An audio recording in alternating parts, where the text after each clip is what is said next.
안녕하세요. 출근길 3분노동법 전경국 노무사입니다. 제가 지난 3년간 매주 1개 이상의 산재 관련 영상을 꾸준히 유튜브에 올려왔는데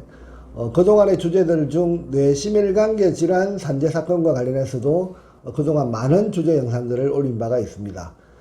최근 영상들 중 그와 관련된 영상들을 간략히 설명드리면 보시는 바와 같이 뇌출혈 산재 사건과 관련한 산재 성인 사례와 관련된 영상, 그리고 뇌출혈 산재 사건 진행과 관련해서 회사가 도움을 준다고 할 경우에 그럼에도 불구하고 체크해야 할 사항들과 관련된 영상, 그리고 뇌출혈 산재 사건과 같은 과로사 산재 사건에서 반드시 체크해야 될 3가지 주장의 포인트와 관련된 영상, 그 이외에 과로 인정 기준에 미달한 상황에서도 산재 승인 받은 사례 등과 같은 뇌출혈 산재 사건에 대한 정보성 영상을 상당수 올린 바가 있습니다. 이상과 같은 영상 자료들과 같은 맥락으로 오늘은 뇌출혈 산재 사건에서 뇌출혈이라고 하는 그 상병과 업무와의 인과성을 입증하기 위해서 중요한 부분 중에 하나인 과로에 대한 입증 부분에서 근로시간 산출과 관련한 몇 가지 주장의 포인트를 그동안의 제 조사 경험을 바탕으로 설명드려 보도록 하겠습니다. 첫째, 먼저 과로의 개념에 대해서 설명드려야 할 것 같습니다. 우선 과로의 그 개념을 산재보험에서는 어떻게 객관화시켜 나가는가에 대해 알아야 할 것입니다. 과로의 개념을 간단히 설명드리면 산재보험법상 과로는 발병 전 3개월, 다시 말해서 발병 전 12주간의 근로시간 개념으로 우선 파악을 합니다. 따라서 발병 전 12주간 한 주 평균 근로시간이 주당 60시간을 초과한 경우에는 만성과로에 노출되었다라고 판단하고, 그리고 52시간을 초과한 경우에는 과로 상태로 볼 수 있는 것으로 그렇게 판단하고 있습니다. 물론 52시간보다 적은 경우에는 업무 내용적인 측면을 조사해서 과로에 준한 상태로 추정할 수는 있으나 결국 60시간을 넘는지 아니면 52시간을 넘는지의 그 문제가 과로 인정 부분에서는 아주 중요한 의미를 갖고 있는 것이 현실입니다. 물론 과로의 유형에도 만성과로, 단기과로, 그리고 급성과로 등 세분화시켜서 분류되고, 분류된 유형을 어떻게 주장하는가에 따라서 근로시간이 다소 부족하더라도 단기과로 또는 급성과로의 요건을 충족시켜 나가는 방법을 찾아갈 수도 있기 때문에 보다 치밀한 접근이 반드시 필요한 부분이기도 합니다. 그러면 앞서 설명드린 과로를 입증하기 위한 중요한 부분 중 하나가 근로시간인데,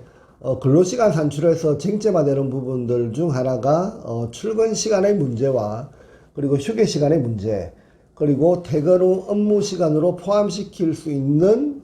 시간들의 문제입니다. 크게 이 3가지 부분별로 판단해야 될 그 문제들 속에서 먼저 출근 시간 판단에서 중요한 주장의 포인트를 먼저 설명드리면, 근로시간 산출에서 근로복지공단은 대부분 형식적 요건에 따른 출근 시간을 강조하고, 제의자 입장에서는 실질적인 출근 시간을 기준으로 근로시간을 산출하려고 할 것입니다.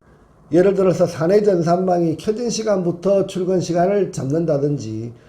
생산 라인이 가동되기 시작한 시간을 업무 개시 시간으로 판단해서 출근 시간으로 잡는다든지, 회사가 인정한 소정 근로 시간의 업무 개시 시간을 출근 시간으로 잡는 이런 부분들이 바로 형식적 요건에 따른 출근 시간 개념인 반면에, 사내 전산망이 켜진 시간 이전에 출근한 실제 시간을 확인해서 몇 분이라도 더 이른 시간을 출근했다면 그 시간을 업무 개시 시간으로 잡기 위한 그 방법, 그리고 생산 라인이 가동되기 전 업무 준비를 위해서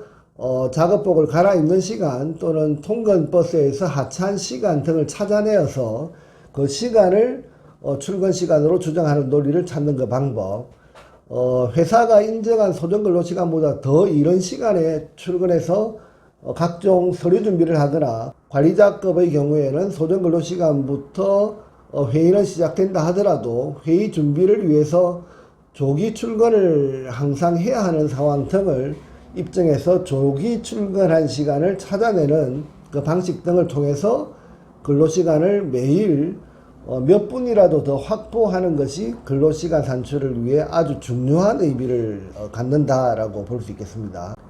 이러한 작업이 12주간 매일 조금씩 누적되어서 가산되어져 갈 때 근로시간은 조금씩 더 확보될 수 있다는 점을 잘 체크해서 과로성 입증에 차별화시켜 나갈 필요가 있다, 이렇게 볼 수 있겠습니다. 그러면 휴게시간에서의 주장의 포인트를 간략히 설명드리면,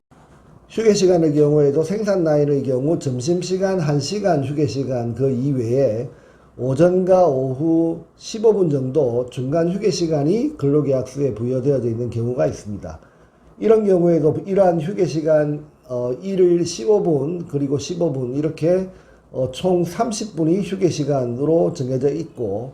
이것이 일주일에 총 5일을 계산하면 2시간 30분 정도의 근로시간이 줄어드는 그 결과가 발생할 수가 있습니다. 하지만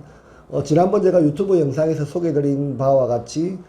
중간 휴게시간의 근로시간 같은 경우에도 근로시간으로 포함할 수 있는 그 가능성에 대한 그 판례 해석이 있기 때문에 이러한 판례 해석을 바탕으로 근로시간으로 주장할 가능성도 충분히 있다라고 하는 점을 반드시 체크해야 할 것입니다. 그 이외에 영업직 근로자의 경우에도 법인카드를 이용한 영업활동의 일환으로 점심시간을 사용한 경우 이러한 자료를 확보해서 근로시간으로 포함시키는 그 방법, 그 외에 점심시간을 업무와 연관을 맺어 해석 가능한 다양한 논리를 찾아가는 것도 아주 중요한 주장의 포인트라는 점을 염두에 둬서 사전 준비를 하는 것이 무엇보다 중요하다라고 말씀드리고 싶습니다. 마지막으로 퇴근 후 활동에 대한 주장의 포인트를 간략히 설명드리면, 퇴근 후 모든 시간을 근로시간에서 제외한다라고 보는 것이 일반적인 근로복지공단의 재조사 방법입니다. 하지만 재해자 입장에서는 퇴근 후 활동하는 내용을 근로시간으로 주장 가능한 활동 부분들을 별도로 찾아내는 그 작업이 반드시 필요합니다.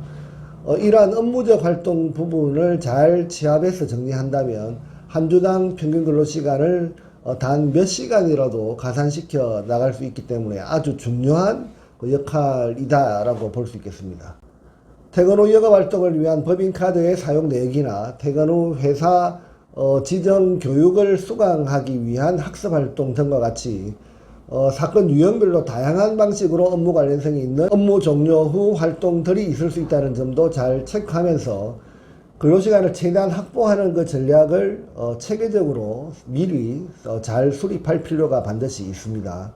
이상과 같은 내용 이외에도 사건별로 미리 체크하고 점검하고 준비해야 할 항목들은 아주 다양하게 확인할 수 있습니다.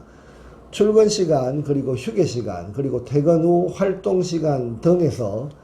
근로시간으로 조금씩 더 확보해 나가는 그 방법, 그리고 그 외 주장의 논리를 최대한 극대화시켜서 논리를 구성하는 그 방법이 반드시 필요하다라고 저는 생각하고 있습니다. 이러한 이유 때문에 뇌출혈 산재사건과 같은 중요하고 비중이 높은 산재사건은 산재사건을 전문적으로 수행한 산재전문노무사의 도움이 반드시 필요하다는 점을 강조드리면서, 오늘은 뇌출혈 산재사건에서 근로시간 그 이외에 업무 내용에 대한 부분과 그리고 개인의 건강 상태에 대한 부분 등